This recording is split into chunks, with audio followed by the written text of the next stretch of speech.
What's up, guys and gals? How are you doing today? I hope everybody's having a great day. I know I am because I get to talk to you guys.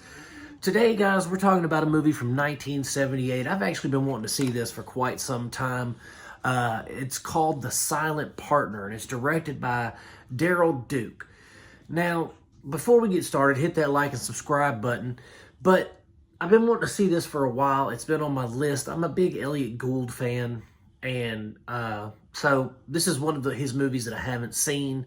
It's not streaming anywhere. It wasn't really available to rent anywhere either until, I guess, recently, because I was just looking through Prime and I saw it on there to rent. And I said, well, hey, I've been wanting to see it. So I decided that, the juice was worth the squeeze, and I paid my rental fee, and I got to watch it. And guys, it was pretty solid. I enjoyed it. I really enjoyed it.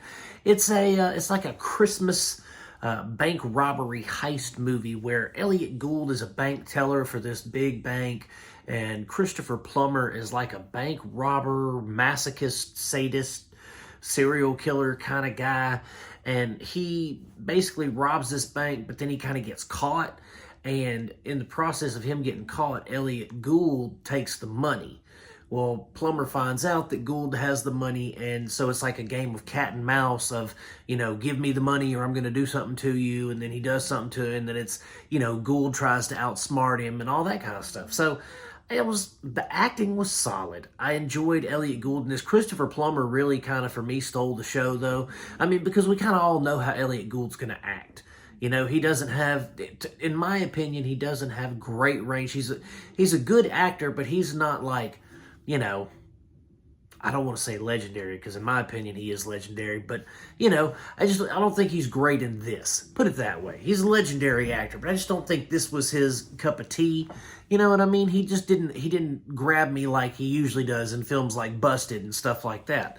So I enjoyed his performance, but I enjoyed Christopher Plummer more because he really played up the psycho killer.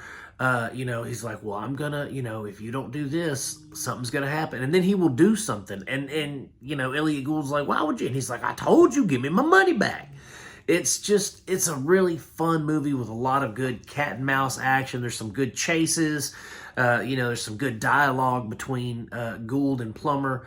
The writing is solid. I thought that the writing really was crisp.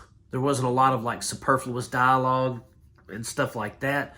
It was pretty to the point, so I enjoyed that. I appreciated that.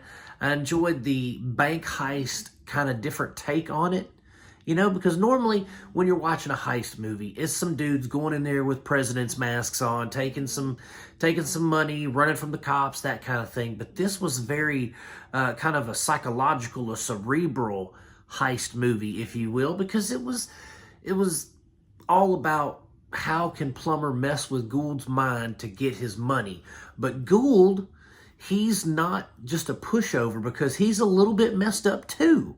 As you can see later as the movie progresses, he's trying to outsmart this cat so that he can get away with the money. He's not really worried about what this dude's going to do, and that speaks volumes about his character.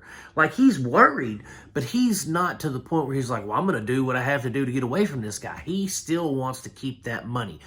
The creed is greed. You know what I mean? That's what it is, man. And they really exemplify that in this film, that he's just kind of a greedy dude, and that's his character trait in this film. And there's good character development, because at first he starts off as the mild-mannered, lovable, I'm the funny bank teller guy who's hitting on all the teller girls. And then, this robbery happens, and we see that he's kind of a despicable dude. We kind of see that he's not a great guy, and that Plummer is, even though Plummer's worse, they're kind of on the same level in a way. Hence the name Silent Partner, because I can see why Plummer would think he would be that.